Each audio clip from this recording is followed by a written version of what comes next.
Alors, nous sommes dans la Daf Het, page 8, au niveau de. On va reprendre juste avant que la page s'élargit. Juste avant Ok. que je veux dire, la ligne s'élargisse complètement. Marley, Rabat, Tout en bas. un peu plus bas.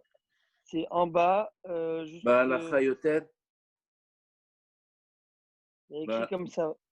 la Euh, Chayoter, ou Rabbi Amarle Rava. On a un point, il y a un point. Amarle Rava, les Rafram Bar Papa.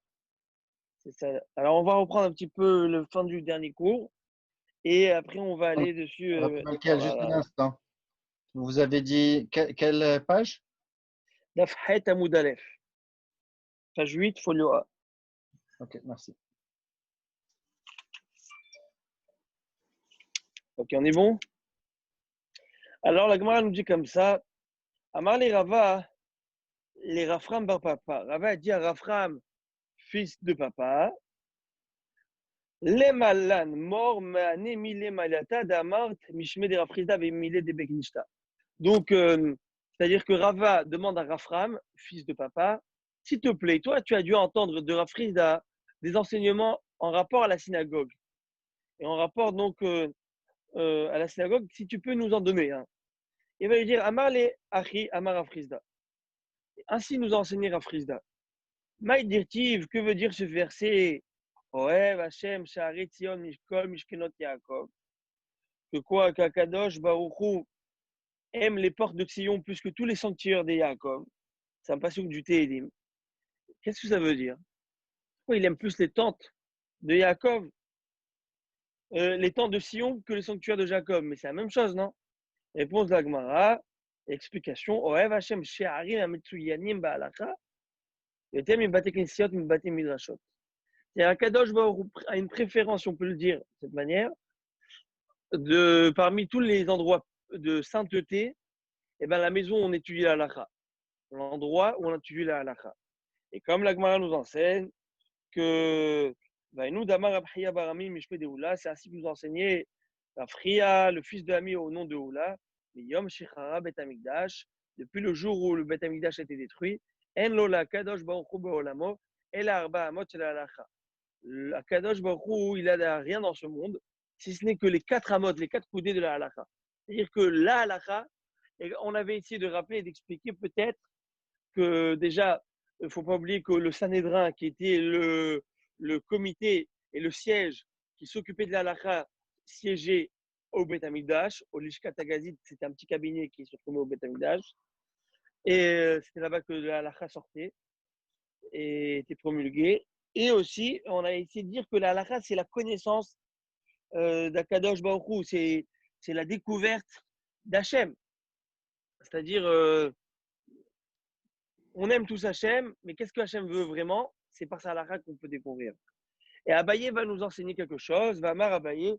Abaye va dire que c'est une réaction en rapport à ce qu'on vient d'enseigner. Combien la halakha, c'est important aux yeux d'Akadosh Baruch Hu, dans l'étude de la Torah. Abaye Amar Abaye. Meresh Avagari Sina Begobeta ou Matinina Bevet Kirishta. Il disait Abaye au début, moi j'étudiais à la maison et je partais prier à la synagogue. Mais depuis le moment où j'ai écouté ce que nous enseignait Rafria, fils de Ami au nom d'Oula, qu'est-ce qu'il nous a enseigné? Que quoi? Que depuis que le Mindash a été détruit, le bon Dieu n'a que la halakha qui est important à ses yeux, dans le sens où c'est très important. Et bien dorénavant, je ne prie lo ava matina ela echadikarsina. Je n'ai plus prié que là où j'étudie la Torah. Alors il partait étudier la Torah. Il étudiait la Torah dans un endroit alors où il avait déplacé donc son étude à la synagogue pour pouvoir prier là-bas, où il priait à la synagogue sans minyan. C'est une grande question à l'Afrique, dans les décisionnaires, dans les commentateurs, comment comprendre ce qu'Abaye faisait. On va le voir aussi surtout. Rabbi Ami et Rabbi Assi, il y avait donc deux grands talmudistes qui s'appelaient Rabbi Ami et Rabbi Assi. Afalgav d'Avé Aleout Lesar Bekenishta Betveria, même qu'il y avait à Tibéria, dans la ville où ils habitaient, où ils vivaient, il y avait 13 synagogues. Mais l'Omatsu et la Bene Amoudé et Radavogarse. Mais il ne priait que dans l'espace des deux poutres. Il y avait deux poutres qui tenaient, je ne sais pas moi, les maisons d'études là-bas, les classes, d'accord, des piliers. Et bien dans cet endroit-là où ils étudiaient, c'est cet endroit où ils priaient. Pour dire, la prière a plus de facilité de monter dans cet endroit où j'ai préparé la sainteté, j'ai préparé cet espace. Et donc la prière a monté bien plus facilement dans cet endroit où Akadosh Baruch, comme on l'a dit, Akadosh Baruch n'a, depuis la destruction du Bétamigdash, n'a plus que 4 amot de halakha. On avance. Vous Rabbi m'entendez bien, Michel, Rabbi? je pense Oui. que Monsieur Derry, il avait une question. Rabbi Moshe? Monsieur Derry? Monsieur Derry, on veut vous voir à vous, pas la télé. Je sais pas s'il m'entend. Bon, ok, on continue. Ok. La Gemara, Spontanément. Il est pas connecté sur l'audio. Ok, c'est bon. Allez, on continue. ok. On avance. Amar Rabbi Chaya Barami, Mishme de Oula. Rabbi Chaya Barami a dit au nom de Oula. Donc, étant donné qu'on a parlé de ce rab, on a même plusieurs enseignements de sa part. Et là, on va voir un enseignement qui est sympathique et il faudrait essayer de comprendre. Gadol anehene miigio yoter miire shamaim. Gadol est plus grand et supérieur. Celui qui profite, qui tire profit de ses efforts, de son labeur, que celui qui craint Hachem, le ciel. Incroyable. Il nous dit, celui qui tire profit de son propre labeur, il travaille, il galère, entre guillemets, mais il ne compte sur personne, il ne vit pas aux dépens des autres, et bien c'est plus grand que celui qui est simplement Yireh Shamaim. Alors, bien sûr, première explication, on parle de deux personnes qui auront la crainte du ciel, sauf que celui qui a la crainte du ciel et qui ne dépend pas des autres est plus grand que celui qui a la crainte du ciel et qui dépend des autres. Pourquoi? C'est normal. Alors, on verra déjà les versets. Avant, on verra les versets qui sont rapportés pour nous dire ça. Un verset qui dit comme ça. Ashrei ish yare et Hashem. Ashrei ish, c'est-à-dire digne d'éloge. Il est ashrei, il peut être fier et heureux. L'homme qui craint Hashem. Ça, c'est un verset. Tandis qu'il y a un autre verset qui dit quoi? Ça, c'est par rapport à celui qui craint Hashem. Mais celui qui craint Hashem et qui tire profit de son propre labeur, c'est écrit il y a Ge akapecha qui tochel ashrecha betovlach. C'est un passage de Télim. Lorsque tu consommes le fruit de tes efforts, le fruit de tes mains, tu es digne d'éloge et tovlach. Où est-ce Et que tu es ici, moi, Bi? hein, J'arrive pas à te suivre. dans la Gemara. Non, mais est-ce que tu les lis à part ou de... Parce que des fois, je suis avec toi, puis soudain, tu es ailleurs. Eh ben, je suis toujours avec vous. Parce que tu as dit Gadol, je n'ai pas trouvé le mot Gadol du tout dans 3 lignes. Ok. Vous êtes. Dites-moi quelle ligne vous êtes. Dites-moi lisez-moi. Moi, j'étais à Amar Rav Huna Bar Yehuda. C'est là que je croyais qu'on était arrivé. Il y avait aussi, un peu plus avant, il y avait Amar Rabbi Chia Bar Ami. Oui, continuez cette phrase. Okay? Misheme Deoula, ça vous l'avez dit. Après, lisez. Non, lisez cette phrase. Voilà, Deoul, Leolam, Liadour, Adar. Non, alors c'est plus haut. C'est encore un peu plus haut. Avant ça. Comment ça? C'est avant ça. C'est un autre. C'est plusieurs enseignements de Rafria. Amar Rabbi Gadol anehna, Chia. Megio yoter. Oui, bravo. Ok, voilà. Ouais, ben voilà, Gadol, il y a écrit. Où est Gadol? Ah, voilà Gadol. C'est le premier mot que de la deuxième phrase. je n'arrivais pas à le Il voir. est écrit en Gadol, il est écrit en grand. Oui, il Ouais, est là. non, pas dans le mien, il n'est pas écrit en Gadol. Ah, je m'amuse. Il faut acheter la version séfarade. Ok, merci. Avec plaisir. Désolé Et donc, d'avoir. c'est écrit, mais pas du tout, ça fait partie du chiot. Alors, il lui dit, on voit que là-bas, il écrit Ashrecha, il peut être fier, et Tovlach, et sa part, elle sera bien. Donc, on voit qu'il y a et la notion de din d'éloge, il peut être fier, et la notion de Tov. Par rapport à celui qui est quoi? Par rapport à celui qui consomme le fruit de son labeur. Oui ou non? Tandis que celui qui Yireh simplement, qui craint Dieu simplement, il écrit simplement Ashrecha. Ashreish, heureux et digne d'éloge, Yéré Hachem, celui qui craint Hachem. Alors, la Gemara, elle te dit que quoi? La Gemara te dit plus encore. Ashrecha, tu es digne d'éloge ou Baolamazé, dans ce monde. Mais Tovlar, et tu auras le bien ou le Olamaba, dans le monde futur. Ou les Gabéir Shamaim, Vetovlar l'Oktivé. Mais par contre, par rapport au Yereshamaim, qui vit au départ des autres, il n'y a pas écrit Tovlar. Il n'y a pas écrit il aura le bien. Pourquoi? Alors, il faut essayer de comprendre ça. Il faut comprendre. Il y a plusieurs explications qui ont été données dans les Mefarshim. Alors, la première explication, c'est ce qu'on a dit, que bien sûr, les deux sont Yereshamaim. Sauf qu'un vit aux dépens des autres, vit avec les cadeaux, etc. Et la Gemara et Chachamim nous disent déjà plusieurs fois que celui qui vit sur des cadeaux des autres, et ben, sur les autres, et ben, il perd un petit peu son mérite dans le Lamaba. Automatiquement, le Tovlar de Lamaba, il est perdu un petit peu. Parce que quand même, il profite des autres. Une autre explication qui explique en fait, on parle pas de vivre aux dépens des autres. Il y a celui qui est Réchamaïm, celui qui craint Dieu parce qu'il n'a pas le choix. Il a vu la réalité. La réalité, c'est il y a le bon Dieu qui est là dans ce monde. Il ne le fait pas avec plaisir, il ne fait pas avec profit. L'autre, il est néna. L'autre, il profite, il tire profit. L'autre, il est fatigué, il revient du travail, il est KO. Mais c'est sa vie, c'est son kiff. Il va au shiur, il va travailler, il va faire la prière, il va faire ci, il va acheter cachet. Il fait avec Anna, il fait parce qu'il sait que c'est bon, c'est bien. Il kiffe ça, il est néna, il profite de ça. Alors lui, il est bien plus grand. Dans le sens où il y a le ira, il y a le hava. Il y a craindre Dieu. Tu sers Dieu par crainte ou tu sers Dieu par amour. Celui qui profite et qui tire un profit, un plaisir de cela, c'est sûr que lui, c'est par amour. C'est comme quelqu'un, il est en train de rendre service à ses parents. Mais il aime ça. Il attend le sourire sur le visage de ses parents. Ah, mais c'est dur, mais oui, c'est dur, mais c'est pas grave. C'est pas assez cher payé pour mes parents. Bien ça sûr. me fait plaisir. On va jamais rembourser ce que nos parents nous ont donné. Exactement. Donc c'est ça l'idée. Donc l'idée, regardez comment dans les mots on retrouve ça. Kol anéna. Celui qui néna, qui profite de son labeur, c'est-à-dire il profite de ça. Il profite. Moi, laissez-moi vous partager une explication que j'ai vue sur ce verset. J'avais écouté Isaac Letov, à l'époque, je l'avais écouté d'un ami au Maroc qui s'appelait docteur et rabbin Gabriel Elarar, docteur et dentiste. En tout cas, il disait, j'avais écouté un bohidou, je ne sais pas, je vais vous le partager. Il disait, c'est quoi Ashrecha, tu peux être fier. Il y a écrit comme ça dans le verset. Il y a Gia Kapecha qui tochal, celui qui consomme le fruit de son labeur, de ses mains. Il y a Gia Kapecha, traduction, le labeur de tes pommes, de tes mains, qui tochal que tu as consommé, donc tu peux être fier.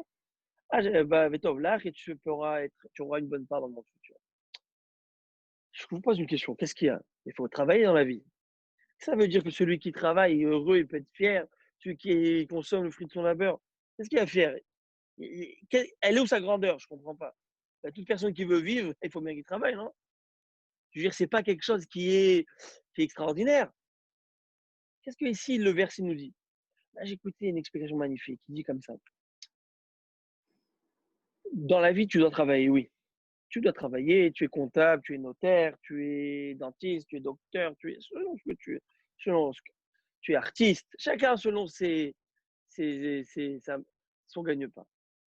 Maintenant, une personne peut faire de ce travail. Tu poses une question, tu dis à quelqu'un, alors comment ça va, qu'est-ce que tu es? Tu te dis, toi, je suis dentiste, ou là, je suis avocat. Qu'est-ce que tu pas la profession que tu es. Je t'ai pas demandé la profession que tu occupes, qu'est-ce que tu es, toi? Tu étudies la Torah, religieux, pratiquant, traditionnel, chacun, je sais pas. Je suis père de famille, non, je suis quoi? Il est ça. C'est-à-dire qu'aujourd'hui, la personne, son occupation, sa profession est devenue la première priorité de sa vie. Sa tête, elle est complètement dedans. Et tout le reste qui peut être plus important dans l'absolu, elle passe toujours en second plan. Et c'est comme ça, on est tous comme ça, on est tellement plongé dans notre travail, parce que ça prend du temps, ça prend la tête, ça prend énormément la tête. Et ben, le verset de Télim, il te dit, tu sais qui est grand? Tu sais combien la personne qui peut être fière d'elle? Tu sais c'est qui? C'est Agi Akapera, celui qui consomme de son labeur, le labeur de ses mains. C'est-à-dire qu'il sait que ses mains, mais sa tête, elle n'est pas dedans. Je m'explique. C'est-à-dire que sa concentration, bien sûr, quand ils font le travail, il doit faire le travail. Il faut bien qu'il voit avec ses yeux, qu'il se concentre. Mais sa tête, son idéal et son but ultime, c'est de pouvoir se disponibiliser pour pouvoir servir Hachem. Dès que le moment peut venir, dès qu'il a une seconde, il va profiter pour pouvoir, dès qu'il y a un répit, des vacances, pour pouvoir servir à Kadosh Baruch Hu et être complètement dans l'étude de la Torah et dans les prières, etc.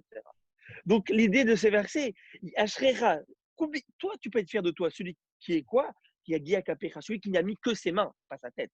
Mais celui qui a mis sa tête, son corps, sa famille, tout le monde, il a tout oublié, eh bien, celui, il n'a pas compris. Parce que le travail, c'est pour pouvoir subvenir aux besoins de ta famille, pour pouvoir subvenir à tes besoins, pour pouvoir un petit peu avoir des moments disponibles pour pouvoir étudier, etc. Mais si tu ne le fais pas, et en fin de compte, tu n'es que matin, midi, soir dedans, eh bien, la vie va se terminer, et après, tu as fait, tu as des chiffres dans un compte en banque.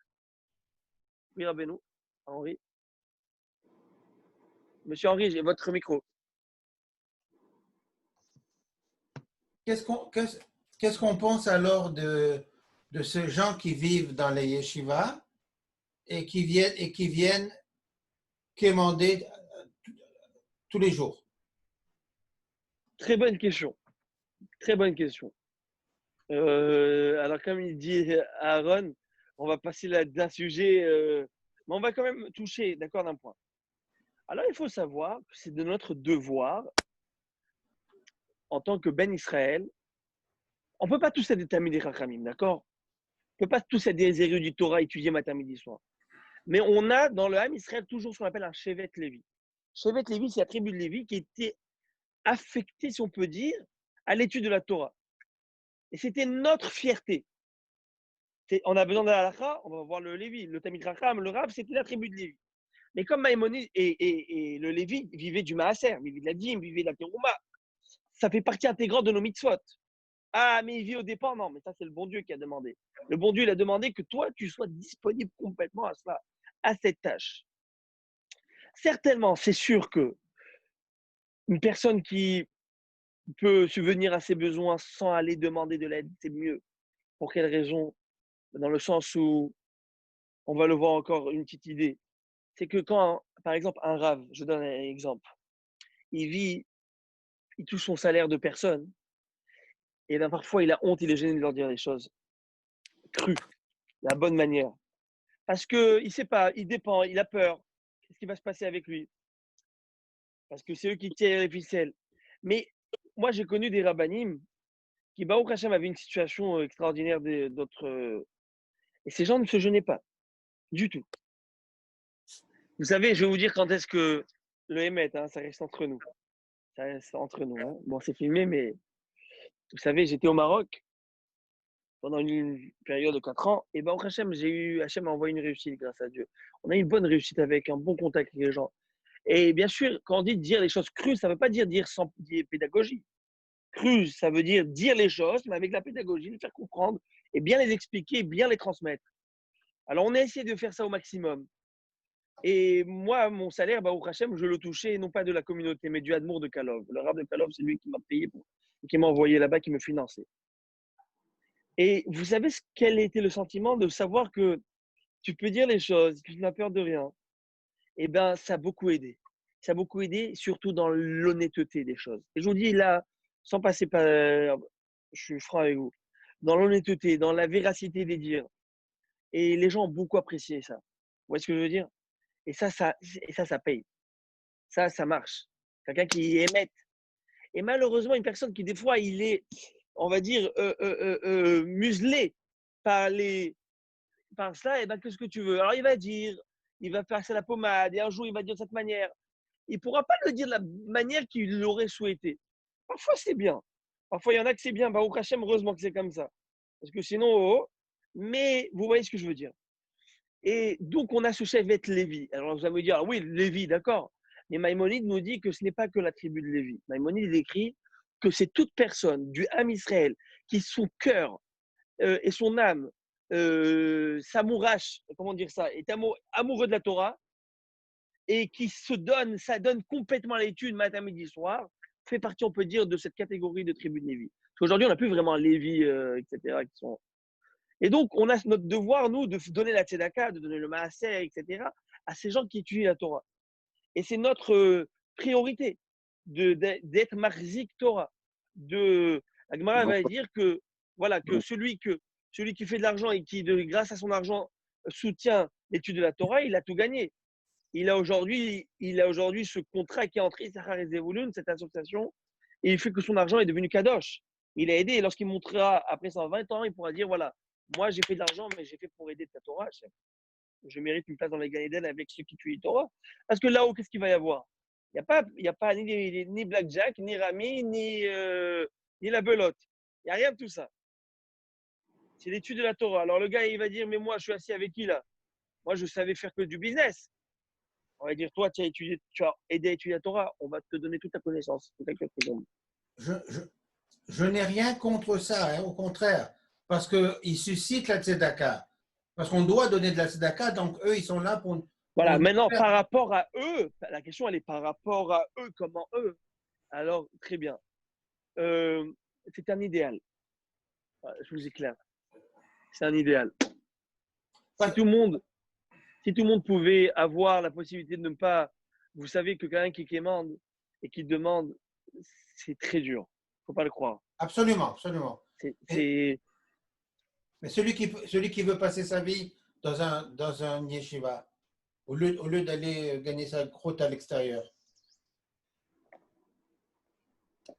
si il est prêt d'accepter toutes les difficultés qui vont avec, c'est-à-dire que tu ne peux pas avoir le beurre et l'argent du beurre. Il y a des gens qui disent, you know what, je veux être à Yeshiva, mais je veux vivre comme un king. Vous voyez ce que je veux dire? S'il ne le fait pas sur le compte des autres, bah, ou rabash, bien sûr, c'est magnifique, au contraire. Je donne un exemple. Vous connaissez, il y a un rav qui s'appelle Rabbi David Hofstadter. Vous avez entendu parler? C'est un rav justement qui est canadien en plus. C'est un multimillionnaire, un génie en Torah, un grand en Torah, écrit beaucoup de livres en Torah et qui a ouvert une fondation, j'imagine que vous avez dû tous entendu parler, la fondation de Torah d'Irshu. Je ne sais pas si vous avez entendu parler de Dirshu. Aaron, tu as entendu parler de Dirshu? Tous les Mishnah Bora, j'ai des livres ici, des Mishnah Bora réécrits, des livres énormément de livres. Dirshu, c'est des gens, c'est un kollel mondial de gens qui veulent étudier à l'halakha, qui veulent étudier avec des examens. Et ils payent comme il faut. Hein. Et il aide, il subventionne par son argent. Et lui-même, c'est un Talmid Chacham extraordinaire. Là, par exemple, il y a ce qu'on appelle le Siyum Hashas. Vous vous souvenez que ça fait quelques mois, on a parlé de la clôture du Talmud, le Siyum Hashas. Il y a eu, après chaque 7 ans, il y a la clôture du Talmud. Et dans chaque ville, il y a eu des Siyumim qui ont été faits. Et les plus grands Siyumim qui ont été organisés, c'est grâce à Dirshu. 4 000, 5 000, 6 000 personnes. C'était des événements de 10, 15, de 30, 50, 100 000, 200 000 dollars. D'accord? C'est lui qui a payé. C'est une personne qui va. C'est sûr que si tu peux avoir cet idéal. Maintenant, il y a encore une fois cette notion de Issachar et Zevulun. Il n'y a pas de gêne à avoir de ça, de dire à un gars, écoute, moi je te donne le mérite maintenant d'étudier. Tu ne peux pas étudier, tu ne peux pas, tu ne sais pas. Moi, je peux étudier à ta part, pour toi. Je peux. Est-ce que tu veux me soutenir? Et avec fierté, il n'y a pas de gêne à cela. Et Issachar n'avait pas cette gêne d'aller voir dire à Zevulun. Ça, c'est plus un cadeau, ça. Ça, c'est pas un cadeau, ça. Ça, c'est un contrat. Ça, c'est un business qu'on fait. Là, on fait avec écrit business. Parce que le gars qui s'assoit 10, 12 heures par jour en train d'étudier et qui se casse la tête, les dents à comprendre, à étudier, mais ça, il le fait pour qui? Pour nous deux maintenant. Parce que toute personne dans les Béné Israël, nul n'est dispensé de l'étude de la Torah, comme Maïmonide l'écrit clairement. Hommes, jeunes et vieux, même agonisants dans leur dernier lit, il n'est pas dispensé de l'étude de la Torah, jamais. Alors comment tu fais? La Gemara raconte, je vous raconte une histoire. La Gemara raconte, je crois que c'est Rabbi Yohanan. Il avait de la peine pour sa famille qui soutenait sa yeshiva, soutenait les œuvres d'études. Il dit, monsieur là, il n'étudie pas la Torah, il pleurait pour eux. Il dit, pourquoi tu pleures, mon élève? Allô? Et il lui a dit, ben, je pleure parce que je pleure pour ma famille, parce qu'ils aident beaucoup la Torah et ils ne vont pas se relever dans Triyat HaMetim. Il dit, pourquoi donc? Parce qu'on sait que pour avoir Triyat HaMetim, on est tous ma'amin qui va avoir la résurrection des morts. Ça fait partie des 13 piliers de la Emouna d'Aben Israël, qui va avoir Mashiach, qui va avoir la résurrection des morts. Ça, c'est la base. Et il y a écrit que celui qui n'a pas le mérite de la Torah, pour pouvoir avoir la résurrection des morts, il faut avoir Torah. Sans Torah, même si tu es cute, tu es tzaddik, ce que tu veux, si tu n'as pas la Torah, il n'y a pas de résurrection. Tu es au Lamaba, mais il y a résurrection physique, il n'y a pas. Alors il a dit, ça me fait de la peine. Ils sont là, vraiment, ils donnent de leur argent et tout. Et là, il va leur dire, Rabbi, ne vous inquiétez pas, bien sûr qu'ils vont avoir Triyat HaMetim. Il dit, d'où tu sais? C'est un verset. On lui dit tous les lundis et jeudis. Et Haïmi la mahazikimba, vetomrea meusha, erachea, et Haïmi la mahazikimba. C'est un arbre de vie pour ceux qui la soutiennent. Il n'y a pas écrit pour ceux qui l'étudient, pour ceux qui la soutiennent. Tu soutiens ceux qui étudient, tu fais partie d'eux, tu es dans leur bateau. Alors c'est sûr que on va dire que psychologiquement, pour la personne qui peut subvenir à ses besoins et étudier, c'est le bonheur. Et la Gemara va dire que ça, il n'y en a eu pas beaucoup. On peut le compter sur les bouts de doigts, d'accord, d'avoir cela. Mais qui est ce contrat de une chose qui est faisable, autant que, voilà. Maintenant, on avance, ok. La Gemara nous dit un autre enseignement intéressant. Amar Rabbi Hiya bar Ami Mishme de Oula. Afria, fils de Ami, nous enseigne au nom de Oula. Qu'est-ce qu'il nous enseigne? L'homme doit toujours habiter dans le même endroit qu'habite son maître. Même ville. Pourquoi? Chez Kol, Zeman, Tishimi, Ben Gira, Kayam, Lonasa, Shelomo et Bat Paro. Parce que la Gemara va expliquer, elle dit, on l'apprend de Shlomo, du roi Salomon. Le roi Salomon, il avait un maître qui s'appelait Shimi Ben Gira. Et vous savez que le roi Salomon s'est marié avec beaucoup d'épouses, beaucoup de dames. Quand je dis beaucoup, au bas mot, ça veut dire 1000. Et il s'est marié même 1000 épouses. Bravo, chapeau. Et il s'est marié même avec la fille du pharaon. Malheureusement, après ses relations, ça a un peu chuté. Il écrit que le cœur du roi Salomon a été dévié par ses dames, par ses femmes. Mais il ne s'est jamais permis de marier cette fille, la fille du pharaon, tant que son maître était encore en vie. Il a la gêne. Ah, mon rave, il est là, Shlomo. Shlomo Amelech. Shlomo Amelech. Et de quel rave on parle? Vous savez, c'est qui Shimi Ben Gera? On a entendu parler de Shimi Ben Gera, on en a parlé la semaine dernière, je pense. Shimi Ben Gera, c'était le rave de Shlomo, mais c'était un rave, entre guillemets, rachat. Après qu'il est tombé. Pourquoi?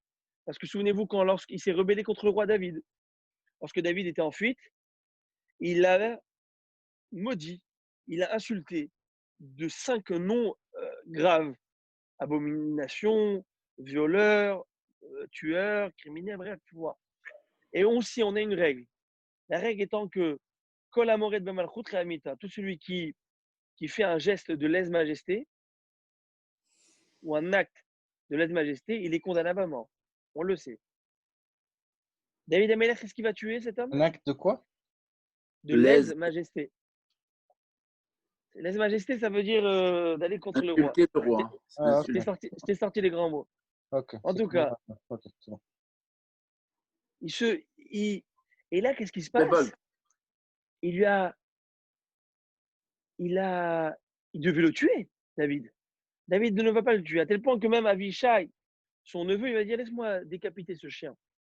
Comme ça, il va lui dire. Il va dire, c'est le bon Dieu qui a dit de me maudire. À ce moment-là, il est devenu le Mashiach, etc. Je veux dire, le 4e pilier du char divin, mais on ne va pas rentrer dans tout ça. Mais ce rave était le rave de Shlomo.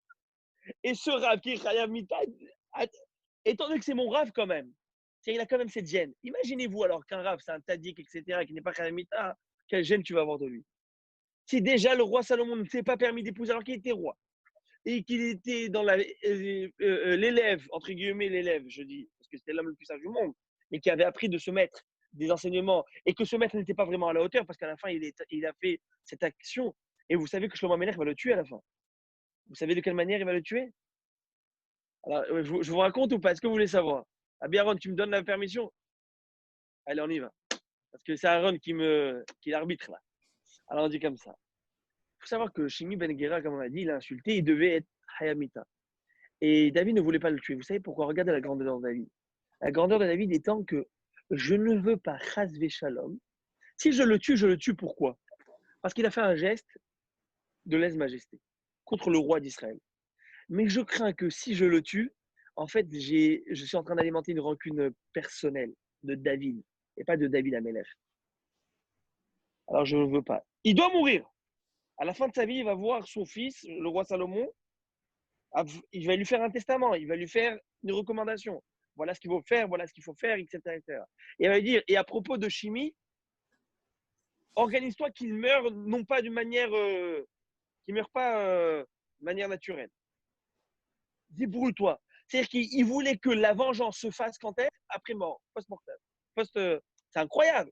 Pourquoi? Parce que, comme on le voit, que là, c'est un haïdouche, je vais vous dire un haïdouche extraordinaire. C'est que la vengeance, on pourrait me dire, la vengeance, c'est quelque chose de pas bien. Parce qu'il y a écrit dans la Torah, ne te mange pas, n'est-ce pas? Mais la Gemara, elle dit, le Midrash, il dit, grande est la vengeance. Qui a écrit En Ekamot Hashem, le Dieu de la vengeance. Donc la vengeance, c'est bien ou c'est pas bien? Je comprends pas. Réponse. La vengeance, c'est quoi la vengeance? C'est simplement peut-être mettre la justice dans ce monde. Personne qui a fait quelque chose de mal et qui reste dans l'impunité, eh bien, où est la justice divine? Et c'est ce qu'on voit un petit peu, entre guillemets, dans ce monde. Les plus grands les escrocs, et ben, ils s'éclatent. Alors la vengeance, lorsqu'il y a vengeance dans ce monde, il y a glorification du nom de Dieu pour dire, ah, il y a bien un bon Dieu, tu vois, le bon Dieu lui a payé ce qu'il devait avoir. Sauf que la vengeance de Dieu, où il n'y a rien de personnel, je ne suis pas en train de dire, ah, la vengeance c'est un plat qui se mange froid, comme on dit. C'est, ah, il a bien eu. Ça, c'est plus la justice divine pour la gloire divine. Ça, c'est pour toi. Ça, c'est un instinct bestial, animal, humain, très bas. Ça, la Torah te dit l'otikom et l'otitor. Donc, David Amelech, il dit, il faut qu'il y ait justice. Et moi, je ne veux pas avoir le sentiment. Shlomo Amelech ne gagne rien de cela. Parce que son père est déjà mort, donc qu'est-ce qu'il va faire? Et là, Shlomo Amelech, qu'est-ce qu'il va faire? Regardez la chorma du roi Salomon. Le roi Salomon, il va dire à Shimi, écoute, mon cher maître, mon maître, je te donne un périmètre. Voilà, ce sont tes domaines à Jérusalem ici. Tu as tes domaines, tu as tes appartements, tes domaines, très bien. Je te donne l'interdiction, je t'interdis de dépasser ces périmètres. Le jour où tu dépasses ces périmètres, tu enfreins ma parole. Et donc, si tu enfreins ma parole et la parole du roi, tu es mis à mort. C'est tout. Je t'ai dit que ça. Un jour, il va avoir des problèmes avec son esclave. Shimi Ben Gera, il va lui voler des choses, il va avoir des problèmes. Il s'est enfui et Shimi, il a oublié, il est parti, il est sorti du périmètre pour l'attraper. Le roi Salomon lui a dit, je t'ai bien demandé quelque chose, n'est-ce pas? Tu es parti à ta propre mort, tu connais la halakha. Tu es plus grand dans Torah peut-être que moi. Celui qui enfreint le roi, la parole du roi, il est mis à mort et il va être mis à mort. Alors, ce roi, il n'a pas osé marier cette fille tant que le roi Salomon, tant que Shimi Ben Gera, son maître, était encore en vie. Et la Gemara va dire, c'est une autre Gemara quelque part d'autre, que vous ayez une idée, que le jour où il a marié cette femme, malheureusement, le malheur Gabriel, l'ange, il a pris comme un bâton, un mât, et il a planté dans la mer quelque part, comme pour dire qu'il a quelque chose de grave vient de se passer. Et il y a eu un monticule de terre qui s'est formé. Et la Gemara va dire que ce monticule, en fait, c'est une terre qui va sortir, qui va émerger. Ça va être l'Italie et ça va être Rome. Ça va être qui? Il vient de créer à ce moment-là le destructeur du Beth Amikdash, alors que lui, il est constructeur. Il vient de créer, au moment de cette relation avec la fille de Paro, entre eux. Et pourquoi il avait fait tout cela? Alors, il faut savoir que le roi Salomon, il avait fait tout ça parce qu'il voulait amener tout le monde. S'il se mariait avec des princesses, c'est pas marié avec des filles du peuple, il se marie avec des princesses de chaque contrée. Il amène tout le pays et tous les peuples à la Torah, au bon Dieu, à la reconnaissance de Dieu. Et aussi établir la paix, non? C'est pour ça que ça s'appelait Shlomo, puisqu'il y a eu la paix dans le monde pendant 40 ans. Je vais vous dire un autre petit haïdouche de la Gemara à ce sujet, parce qu'on y est un très beau haïdouche, $1 million, ok? Ce passage que tu viens de décrire, je l'ai étudié il y a 2 jours avec Rabbi David Sabah. Super. Alors, je ne fais pas d'erreur, Rabbi Mordechai? Non, c'est magnifique. Bravo. Okay. Ça me fait une révision. C'est magnifique. Chazak, la vengeance est la réparation d'un affront. Mais d'un affront, si c'est personnel, eh ben, le bon Dieu te dit, sache que… Parce que la vengeance, encore une fois, regardez la grandeur de David. David, il dit comme ça, si le bon Dieu il voulait que j'écoute cela, c'est-à-dire qu'il faut que je répare quelque chose en moi. Donc, c'est le bon Dieu qui m'a envoyé cela. Si je me venge, moi, eh bien, c'est en fait comme si que je n'accepte pas en fait ce que le bon Dieu m'a envoyé. Substitue à Dieu. Voilà. Ça veut dire comme si que je dis, ah, mais il fallait pas, c'est pas bien ce qu'il a fait. Ce qu'il a fait, c'est pas bien, c'est vrai, dans l'absolu, mais relativement à lui, il devait avoir, il était tellement fin, David Ameller, et tellement fin dans ses midotes et dans son cœur, qu'il faisait une analyse, une introspection qui était incroyable, extraordinaire. Maintenant, laissez-moi vous partager un haïdouche que j'avais écouté d'un de mes maîtres, Rabbi Amiram Shkedi, extraordinaire. Il y a un verset qui dit comme ça. Amarti, Erkema ve'irhoka mimeni. Le roi Salomon dit, j'ai dit, Erkema, je vais essayer de l'analyser, de la comprendre, de la réfléchir, mais elle est au-delà de ma pensée, elle me dépasse. De quelle halakha elle parle? La sota, De quoi? Elle parle de la paradouma, la de la vache paradouma. rousse. La loi de la vache rousse, le roi Salomon connaissait toutes les lois de la Torah, même celles qu'on ne connaît pas, nous, les raisons, comme par exemple la viande et le lait. Il connaissait tout. Mais il y a une chose qui disait, ça me dépasse. C'est la loi de la vache rousse. La loi de la vache rousse, elle purifiait celui qui était impur et elle impurifiait celui qui était pur. Celui qui aspergeait devenait impur. Incroyable. Et il disait, j'ai essayé de comprendre et celle-là, j'ai jamais compris. Erkema, virichoka mimeni. Elle est loin, mimeni. Mimeni, c'est-à-dire de moi. Elle est loin de moi, de ma compréhension. Ça, c'est l'explication simple. Mais mon Rav explique quelque chose de très joli. Est-ce qu'un roi a le droit de se marier avec beaucoup de femmes, messieurs? Dan, combien de femmes le roi a le droit d'avoir? Je me rappelle plus, mais je sais que c'est un nombre conséquent quand même. Eh bien non, le roi, il a une limite, il a une limite maximale par rapport à nous. Nous, on n'a pas de limite, mais lui, il a maximum 18 femmes. Ah ouais. Lo yarbelo nashim. C'est pas mal, quand même. Il y a du jeu. Mais lo yarbelo nashim.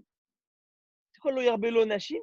Il ne peut pas avoir beaucoup de dames, de femmes, d'épouses. Vous savez, les rois, ils avaient un harem. C'était la coutume, on va dire. Et il ne pouvait pas aussi lo yarbelo souci, mais il ne pouvait pas aussi avoir beaucoup de chevaux.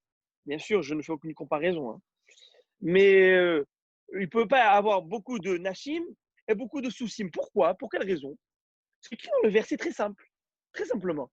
Pas trop de chevaux, parce que les chevaux d'Arabie, les forts chevaux venaient, on va dire, des chevaux pur sang, etc. Et venaient de l'Égypte.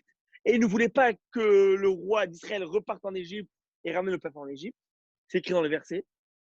Et les femmes, pourquoi ne pas avoir trop de femmes? Pour quelle raison? Parce que de peur que les femmes vont détourner ton cœur. Ils vont te dévoyer. La Gemara nous dit, dans Masechet Eruvin, page 18, pour quelle raison la Torah ne donne pas l'explication de tous les versets et de tous les préceptes? Et la Gemara de dire, parce qu'il y a deux mitzvot dont on a donné clairement l'explication, et ces deux mitzvot qu'on a donné, le Gedol Ador, un grand de la génération, c'est qui, entre guillemets, en parenthèse, c'est le roi Salomon. Le roi Salomon. Il s'est cru plus intelligent que la Torah et il est tombé dedans. C'est qui? Il a eu des femmes. Et en disant, t'inquiète pas, moi je vais tenir bon. Et il a chuté lui aussi. Alors, c'est pour cette raison que la Torah n'a pas donné d'amples explications dans d'autres mitzvot. Alors maintenant, on va expliquer ce verset comme ça. Shlomo Amelech dit, j'essaie de comprendre la paradouma, mais je ne l'ai pas compris, elle est lointaine de moi. On peut expliquer comme ça, elle est lointaine de moi à cause de moi.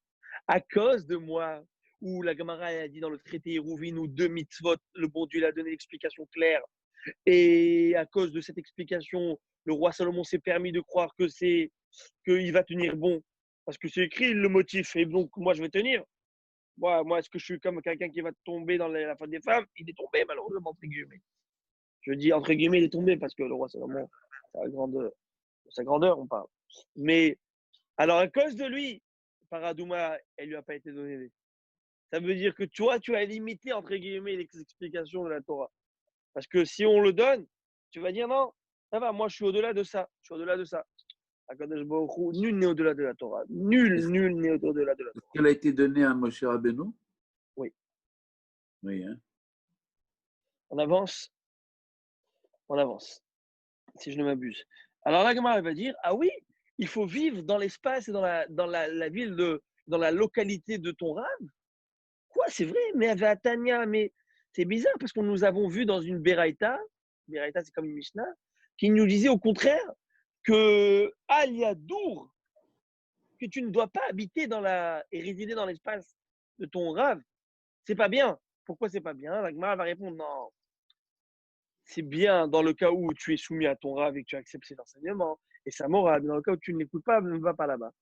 Pourquoi? Parce que dans le cas où tu écoutes, alors au contraire, tu vas apprendre de son comportement et s'il y a des choses à te travailler, il va te faire des reproches et des remontrances et tu vas évoluer. Mais si tu es un garçon, une personne qui n'est pas prêt à accepter les reproches et tu n'es pas soumis, entre guillemets, à ce rave, et bien au contraire, à quoi ça sert? Il va te faire des reproches et tu vas le faire quand même. Et donc, tu vas être méside à la place d'être shogeg. C'est quoi méside? C'est-à-dire que tu vas faire de manière volontaire et délibérée alors que tu sais que c'est interdit. Parce qu'il vient te faire le reproche. Alors, vaut mieux que tu ne sois pas là-bas. Incroyable, hein? C'est que la Ouais. Torah, ce qui est beau, ce que j'aime dans l'ouverture d'esprit de la Gemara, de l'enseignement de nos Chachamim, c'est que la Gemara, elle dit à l'homme, apprends à te connaître, découvre ta personne. Sans tabou, elle le dit. Elle le dit, vis dans la localité ou ne vis pas, au contraire. Ben, ça dépend de toi. Réfléchis qui es-tu et tu sauras si oui ou si non. C'est incroyable. Moi, j'aurais fait taire cette braïta. J'aurais dit non, bien du tout. Il faut qu'il vive avec son rave et qu'il prenne dans la tête. La Gemara, elle a cette ouverture de comprendre que pas tout le monde peut accepter chaque chose. Parfois, son rave est trop dur et trop harif. Parfois, il ne peut pas accepter. Alors qu'il a dit de prendre un petit poste quelque part. Après, si le jour il voudra revenir, qu'il revienne. C'est incroyable, hein? J'ai une question pour toi, Rabbi. Mm. Si tu décides, comme on dit, la mitzvah, c'est Aselecha Rav. Si tu décides que tu veux élire un Rav comme ton Rav, et tu vas le voir et tu lui dis, j'ai décidé que c'est toi mon Rav. Oui. Est-ce qu'il a le droit de te dire non?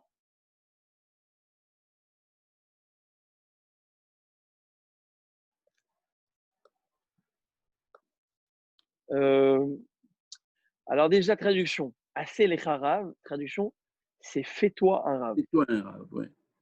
Alors moi, je pense que faire, ça veut dire que c'est se faire une relation déjà. Quand tu crées Oui. une relation avec un Rav, une personne, automatiquement, elle se fait de manière subconsciente et inductive. Ça veut dire, pas besoin de dire, ah, tu es mon Rav. Parce qu'en fin de compte, cette relation a été faite, créée, et tu as créé une. D'accord, maintenant, est-ce qu'il peut ne pas accepter? La Gemara, elle va dire il faut qu'un Rav fasse attention à qui sont ses disciples. Mhm. Aussi, donc il y a cette notion, parce que si c'est des fraudeurs et c'est des mal intentionnés, ils vont dire, ben, c'est le Rav d'un mafia celui-là. Ok. Bravo. Est-ce que la phrase Aselecha Rav, ça peut aussi se traduire comme fais-toi Rav, c'est-à-dire apprends la Torah pour l'enseigner. Il y a Fémod, c'est très joli. C'est beau ça. Tu peux dire comme ça, assez lecha Rav, dans le sens où Fais de toi Rav. assez lecha dans le sens où Fais tu de vas toi dire Rav, plus tard. ouais, C'est c'est très genre joli. Oui, Tasé Mimcha Rav. c'est très joli. C'est beau. Ouais, c'est très joli. Ouais. Mais bon, pour l'instant, je pense qu'il faut se faire talmid. C'est pour ça que vous avez remarqué comment on appelle un rab dans les chachamim. Talmid chacham. Yitracham. On dit pas chacham, on dit talmid chacham. C'est toujours talmid. Le gars, il connaît toute la Torah. Ah, grand talmid chacham. Quel talmid? Dis-moi chacham. Ah, talmid chacham. Il Incroyable. a dit une fois, Rav C'est Ben incroyable. Chetrit, Rav Ben Chetrit, il a dit à quoi on reconnaît un Talmid Chacham? Il a la tête dans le livre et le livre dans la tête. Exactement. Oui, mais dans la tête, pas sur la tête. Non. Très joli ce que nous dit Monsieur Zenati. Prends ton rave comme modèle. Oui, tout à fait. Alors, C'est vrai. c'est très joli ce que vous dites parce que c'est en fait, Monsieur Zenati, vous venez de toucher et de cibler une Gemara claire à ce sujet. La Gemara dit comme ça. Im Arav domé les malach Hashem tsevakot, il va Torah mipiv. C'est un pasouk. Si ton rave ressemble à un ange, alors va demander la Torah. Va lui demander la Torah. Alors, ça veut dire quoi? Mais quel rave est un ange? L'explication nous donne, je crois, le rave Feinstein ou le Rav, non, je crois que c'est le Rav, le Shari Yosher, c'est le Rav Shimon Shkop. Il dit, c'est pas un ange. C'est-à-dire que si ton Rav, pour toi, c'est un ange, si pour toi, ton Rav, tu l'as mis comme modèle, tu pourras accepter de lui. Aujourd'hui, il y a une mode, je ne sais pas si vous avez remarqué, j'ai vraiment Leicester, c'est grave. Qu'un jour ce Rav, un jour c'est lui, et on prend ce qui nous plaît, et il ne nous plaît pas, tout d'un coup c'est un fanatique, tout d'un coup lui c'est un extrémiste, tout d'un coup lui il est sympathique. C'est le Rav à l'Instagram, à la Google et aux réseaux sociaux. Tu prends à ta sauce. C'est quoi ça? C'est quoi ça? Tiens, Rav, tu suis ton Rav. C'est ça. Que lorsqu'il te dit quelque chose qui te plaise, que ça soit agréable ou que ça soit pas agréable. Tu veux quoi? Tu veux qu'on te passe la pommade toute la journée? C'est ça l'idée? Ben, c'est pas un Rav. C'est ton Rav en fait, c'est ton idole. Dans ce cas-ci, c'est assez les Rav. Tu t'es fait ton Rav, tu t'es créé ton fantasme, ton Rav fantasmatique. Mais c'est shaker tout ça, c'est faux. Tu as une question, tu poses la question de la halakha. Si la halakha elle est comme ça, si elle te plaît ou pas, c'est la halakha, c'est ton Rav. Parce que quoi? Parce que tu as mis ton Rav sur un pédestal. Mais si ton Rav c'est allez, c'est lui, ça va, ben, tu pourras jamais accepter de lui. Jamais. Je vais vous dire combien c'est émettre. Vous savez combien c'est émettre, combien c'est vrai ça? Même pédagogiquement parlant. Tu vas enseigner à quelqu'un, alors tu peux lui enseigner comme ami. Ramouta, c'est très bien. Mais lorsqu'une personne a des connaissances, il peut enseigner quelqu'un, il peut lui enseigner, mais la personne reste toujours comme ami-ami. La personne d'en face ne pourra jamais absorber autant que l'autre personne, l'autre qui se prend comme son disciple et comme son ami. Je peux vous dire par expérience personnelle. Émettre, hein, c'est sans toute personne. Moi, je l'ai vu. Arrête, je suis très jeune. J'étais au Maroc, j'avais pas beaucoup de différence avec mes élèves. Et lorsqu'il y avait au début tutoiement, il n'y avait pas. Ça rentrait. Le jour où j'ai dit, il n'y a plus, c'est Rav ou il n'y a pas, et ben ces enfants-là, ils sont après partis à la yeshiva. De McDonald's, ils sont aujourd'hui deuxième année d'yeshiva. La semaine dernière, un des élèves m'a appelé pour me demander qu'est-ce qu'il fait maintenant, quel travail, quel métier ou quoi, qu'est-ce. S'il n'y avait pas cette notion de Rav ou ce respect, comme vous dites, M. Zati, où je suis prêt d'accepter, eh bien, il n'y a pas. C'est-à-dire que tu peux lui donner même Moshe Rabbeinu devant lui. Comme il te dit ici, des caïfs, il te dit, s'il n'est pas prêt d'accepter, c'est pas soumis dans le sens péjoratif du terme. Soumis, c'est dans le sens où j'accepte et que je comprends que lui est plus grand que moi, il a plus d'expérience et plus de connaissances et je suis prêt d'accepter, là, tout rentrera. Mais tandis que si une personne, tu peux avoir même Moshe Rabbeinu devant toi, eh ben, ça ne marchera pas, ça ne rentrera pas. C'est l'histoire de Korah. Korah, il va dire, mais pourquoi lui, il se prend mieux que nous? Nous aussi, on est aussi grand que lui. Eh ben, si c'est comme ça, il n'y a pas ce qu'on appelle, dans le monde chassidique, ils appellent ça le bitoul au tzaddik. C'est l'annulation au tzaddik. C'est-à-dire quoi? Là, il parle de ça, c'est-à-dire s'annuler au tzaddik. C'est la confiance, vous savez. Au Maroc, il y avait la confiance totale des tzaddikim. Vous voyez ce que c'est? Le tzaddik, il a dit ça, il a dit de faire. C'est illogique. Il n'y a rien de cartésien, il n'y a rien de ce que tu veux. Il a dit, c'est comme si c'est bon, quoi. C'est écrit, noir sur blanc. Pour lui, c'est clair. C'est ça. Savoir mais c'est pas, encore une fois, cette naïveté, cette naïveté intellectuelle, c'est pas de la bêtise. C'est pas être bête, être stupide et ridicule, accepter tout gober. Pas du tout. Vous avez bien vu la Gemara. La Gemara, c'est question sur question, question sur question, elle laisse rien passer. Mais c'est dire que je suis prêt à comprendre que tu es grand, mais non, prouve-le-moi. Et donne-moi. Je suis prêt à accepter. Mais tu es grand, et je le sais. Si tu es toujours dubitatif, il n'y a rien qui rentrera. Alors, Moran et Rabotaille, on va s'arrêter ici parce que le prochain point d'Agmara, c'est encore un autre sujet qui va sur plusieurs points. Donc, c'est le même sujet qui rentre et on ne pourra pas s'arrêter en plein milieu. Je ne voudrais pas m'arrêter en plein milieu. Et donc, voilà. Et je vous dis que c'était vraiment, it was a pleasure for me to learn with you. C'était vraiment super sympathique avec les oiseaux ici. Je vois le crépuscule en face de moi et je vois une magnifique, magnifique Baruch Hashem, participation. Oui, Rabbi Henri. Une question technique.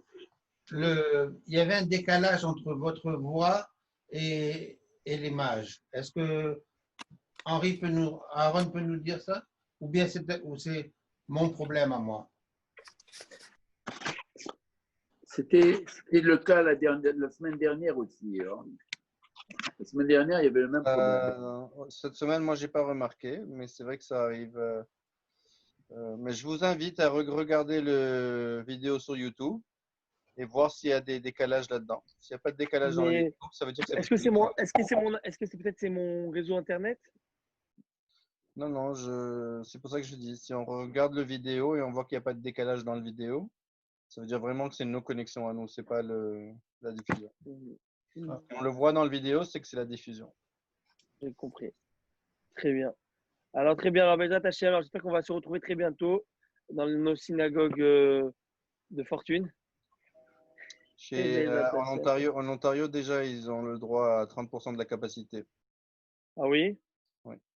Il y a quelque chose qui m'a beaucoup touché. Alors, il y a quelque chose qui m'a beaucoup touché ici, c'est que tout à l'heure, je vois tout un minyan de personnes, de jeunes et de personnes aussi âgées, ici derrière chez moi, là, derrière mon patio. Et donc, j'étais voir, il y a eu Mincha, et donc j'ai prié avec eux. Et donc, j'étais demandé, je lui ai dit, mais c'est la première fois que vous faites ici, que vous allez faire tous les jours, mais et je ne connaissais pas ces personnes. Il m'a dit, non, c'est la synagogue de Bailey. Regardez comment c'était vraiment touchant. Il a dit, nous, il y a des personnes âgées qui vivent ici dans l'immeuble, qui sont habituellement, qui prient avec nous. Alors, on fait chaque jour un minyan dans une des zones pour prier avec ces personnes de chaque immeuble. Et c'était vraiment touchant de les voir comme ça. Ah, ça, c'est le Ham Israël. Oui. C'est le Ham Israël. En tout cas, Khazak. Alors, je vous dis Kol Tov, bonne soirée. Et on se retrouve si Dieu veut jeudi. Merci, Allez, Rav. Kol Tov. Avec plaisir. Erev Tov, merci beaucoup. Kol Tov, Simcha, Rabbi, Kol Tov. Bye. Bye bye.